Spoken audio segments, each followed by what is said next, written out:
ba to sa Honda Click B3 ko.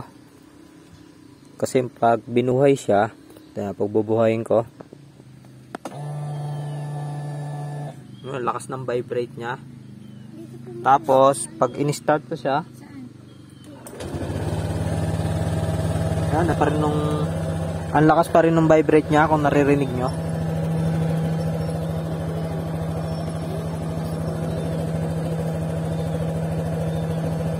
So guys,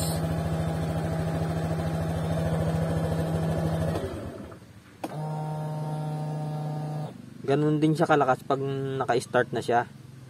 So normal lang kaya yun guys, kasi yung Honda Click B2 ko ay hindi naman ganito. Thank you. Kaya ito nagba-vibrate, kalalabas ko lang to. Hindi kasi ganito yung version to ko. Tingnan nyo guys, pag binuksan ko, yun o, may tutunog dito o. Ano kaya yun?